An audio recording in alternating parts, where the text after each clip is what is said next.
what has happened, you heard the introduction about Invest India. We are the National Investment Promotion and Facilitation Agency of the country. And we are fairly, young, only 3 years old.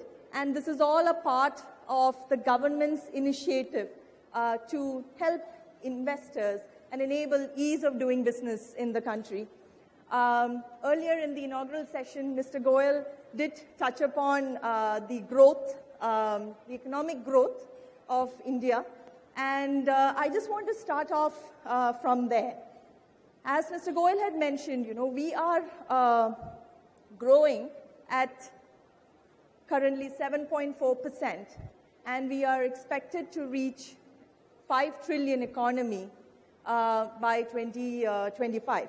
This has been reported by various, World Bank, Merrill Lynch, Morgan Stanley came out recently with another report. And not only at 5 trillion by over the next 7 to 8 years, but we could hit 10 trillion by 2030. For all of this to happen, India is the land of opportunity. And investors know that. This is a land of opportunity, also profitability for the people who are coming here, both domestic and foreign. Some numbers I want to kind of showcase. The 2.6 trillion is where we are currently. And then, as India has opened up, over the last 3 to 4 years, India has become one of the most open economies in the world. In fact, almost more than 95% of our sectors are open, which means that foreign direct investments can flow in on the automatic route. So, which means over the last couple of years, if you look at it from, say, April 2014 to December 2017, there has been a record number of foreign direct investment that has come into the country. 209 billion. In fact, last year we had around 60 billion alone. When the global FDI was falling, in India, the numbers were rising. And this is largely due to a multiple number of factors, but also because the government of India and the states have been focused on how do we make it easier to do business in this country. And IEIA was listening to, the figures that exhibition industry brings in, and that's remarkable. And in fact, we look forward to partnering with IEA and continued partnering with IEA to work with the exhibition industry, because you are across all sectors, and I think there is a lot of opportunity that India offers. Hyderabad is the MICE capital. Right now, I think India, in terms of MICE tourism, brings in, we are only 0.5% of the global MICE tourism. But the government of India has set a target that over the next few years, we are going to get into 2% of that market. So for all of that, we need to create a friendlier ecosystem. Now, let me talk something around, India that, most of you know about. Right now, we are at around 1.3 billion in terms of population, and we are going to be the largest by 2025 at 1.5 billion. Now, the interesting piece here is, not only are we going to be the largest, but we are also going to be the youngest. Our average age is only going to be 29 years old, which means India has a major demographic dividend.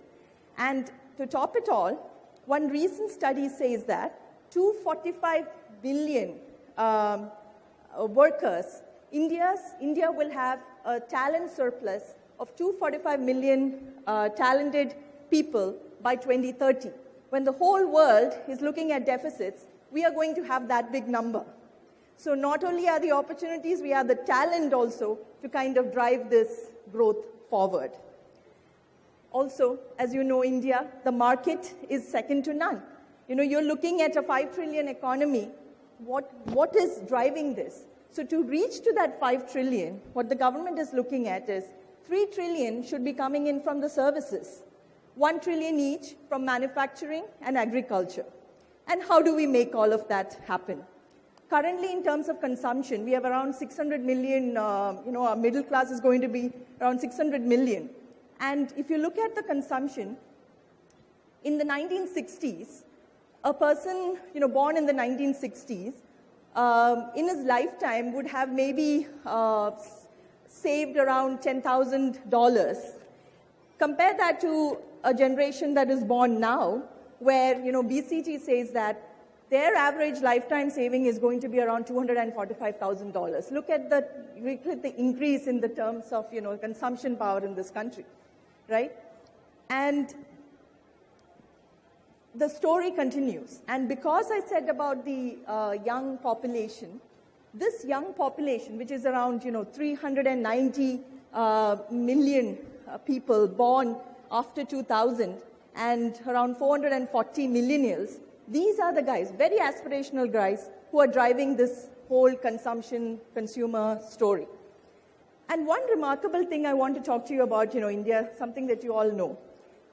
The next election that is going to be happening in India, again, I just want to show about the sheer size, and which is why the current transformation story that India is going through is even more incredible.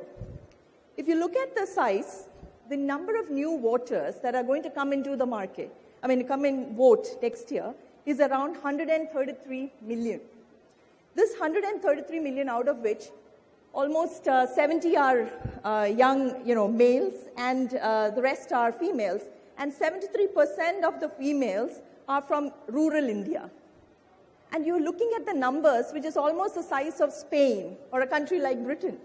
So, the sheer numbers are, just fascinating. And the great story is that in India, these elections, in the last elections, around, it took 11 million officials and around 930,000 polling booths to run our election, and it went off well, right? So incredible story, and before I get into what has been the government doing to kind of promote all of this transformation that is happening, we like to call it the India stack, because three things that matter big.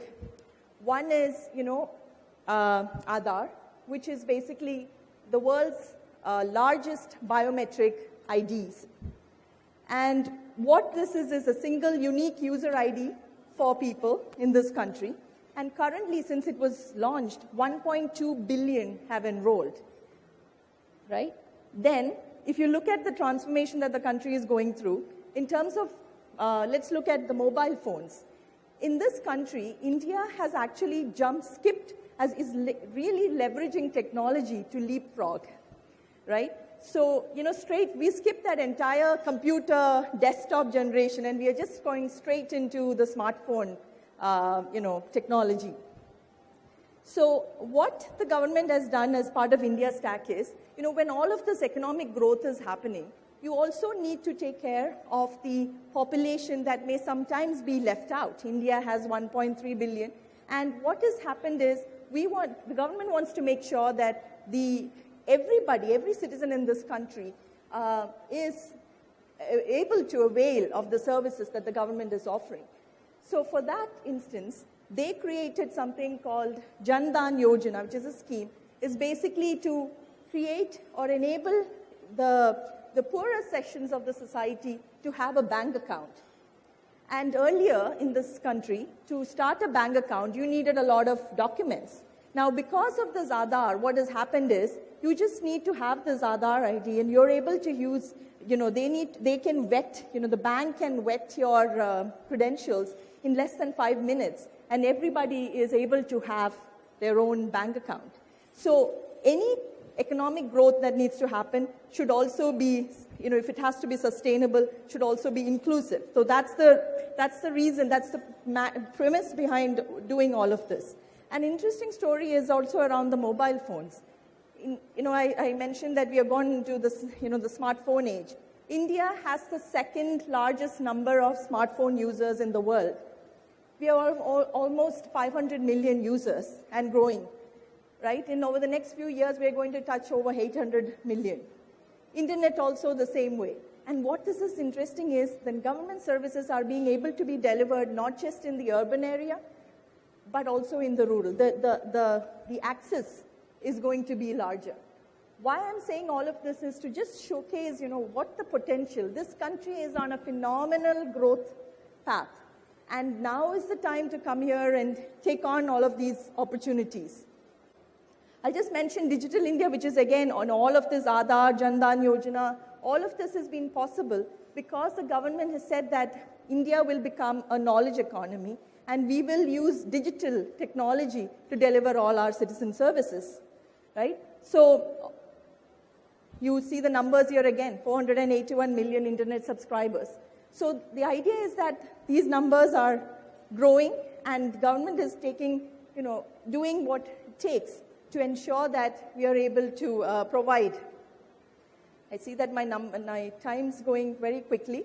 So one thing I want to talk about before I get into Make in India, one of the things, you have heard about Make in India. It's about, promoting India as a manufacturing destination in the world, a world-class manufacturing destination.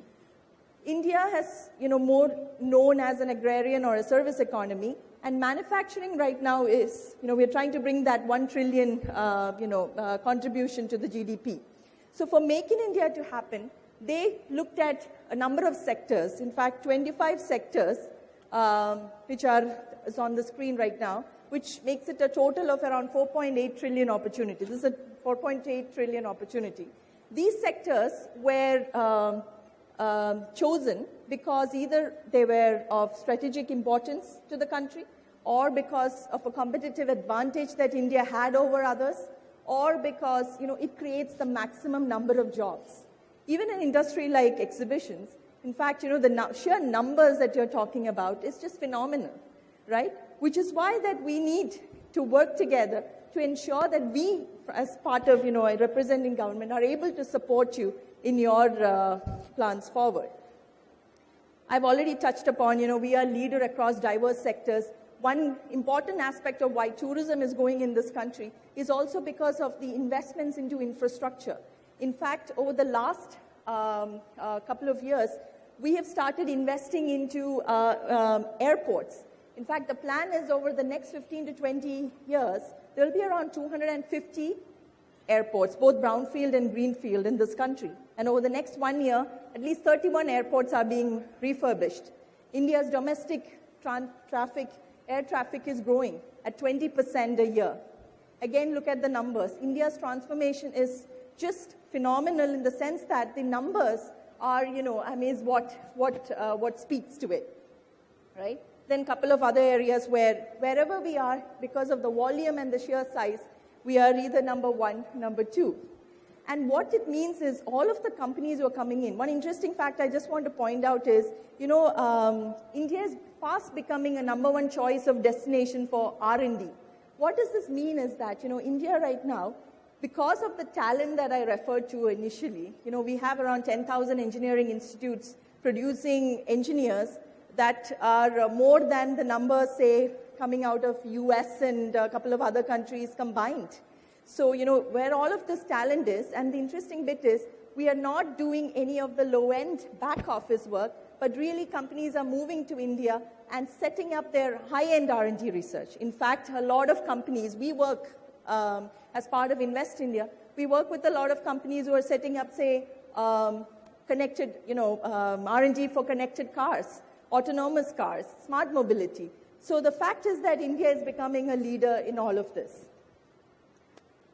So one thing earlier in the presentation Mr. Goyal touched upon was ease of doing business. As you know, India was ranked a little lower on the World Bank's ease of doing business index around 3-4 years ago. We were at 142 out of 189 countries.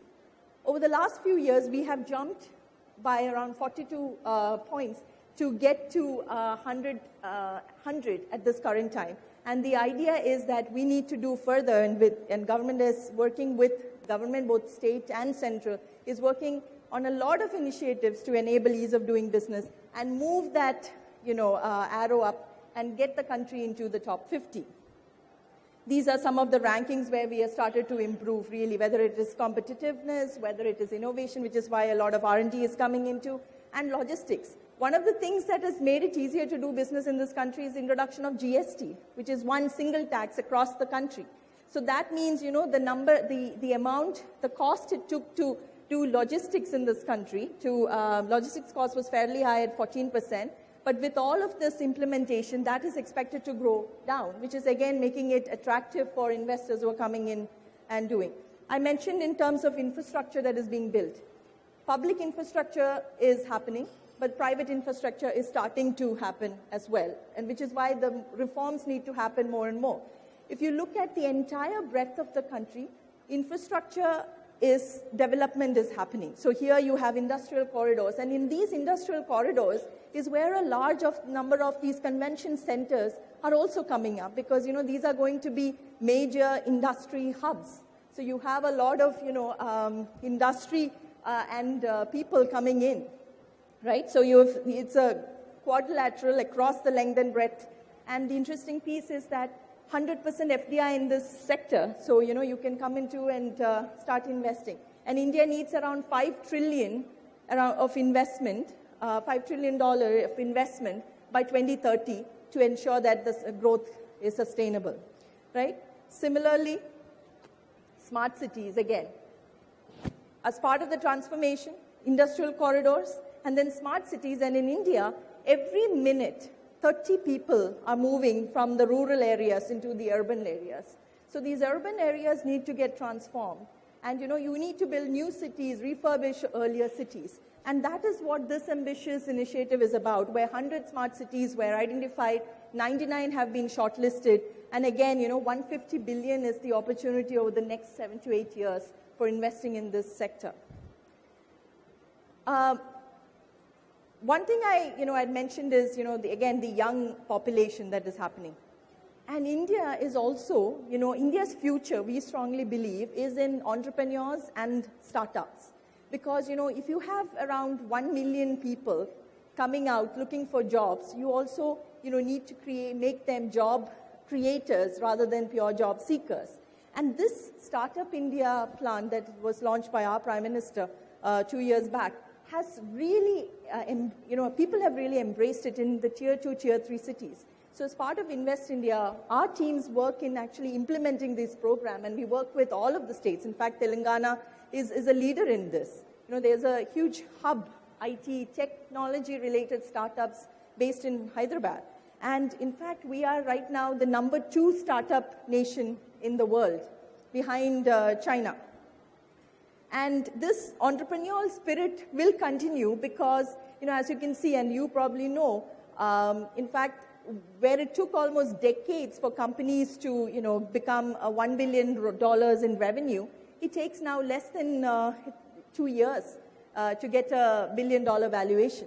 And Indian firms are starting to do it because it's no longer, Indian startups, entrepreneurs are no longer copying what the West does, but actually coming up with ideas and innovation and innovative products and services that addresses the social issues that India is going to go through.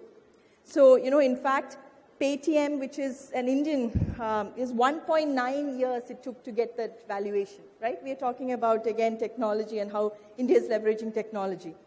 Before I end, I know I'm way past my time, one of the things we get asked as an investment promotion and facilitation agency is, the investors, a lot of them when we go to UAE and some of the other countries, they tell us, we have the money, we understand the larger opportunity, please show us where these projects are so that we can invest, right? And one thing I want all of you to, to encourage, the domestic as well as foreign visitors, to look at this database that we have created, which is publicly available. We have only done a soft launch so far. And what this is a database of investable projects, right? So we have right now projects spanning the length and breadth of the country across 25 sectors, 69 subsectors, and the numbers keep growing. We have around 3,000 plus projects right now. 1/3 of these projects are being put by private promoters.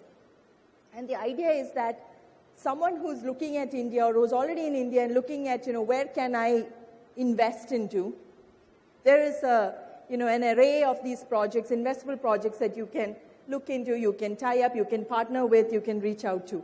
So this is something that is easily available, and we are just done this soft launch. If you can come onto our website, investindia.gov.in, you will actually have the access to this, and we encourage you to do that. And it's across, so it will also cover your subsector as well. And finally, we've, I think Invest India was already introduced so I'm not going to go into it. But what we are here for and why we are here for is to kind of work with you, the industry. And I think, over the last few years where we have seen is that government and industry are working more closely together than ever before. It's a very consultative, mechanism that is going on very strongly. So where we come in is to bring both sides together, understand what the challenges are, and work towards to make sure that the implementation happens as well. And we are happy to say that in the 3 years that we have, we've been around, we've already been nominated as one of the world's top IPA 2 years running. So we are very proud of that. So I'm going to conclude. It's been a pleasure, Hyderabad and IEIA, and honor to be here and share the India story. And I wish you all success in the remaining, 2 days. And my colleague Raja and I will be around. So if there is any questions, please feel free to reach out to us. Thank you very much.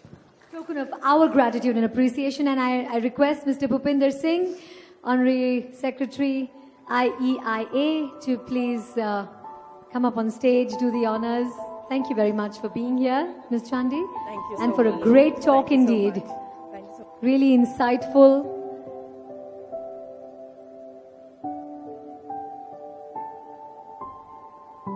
Ladies and gentlemen, can we give the lovely lady a hand? What a fantastic talk that was to begin the day with.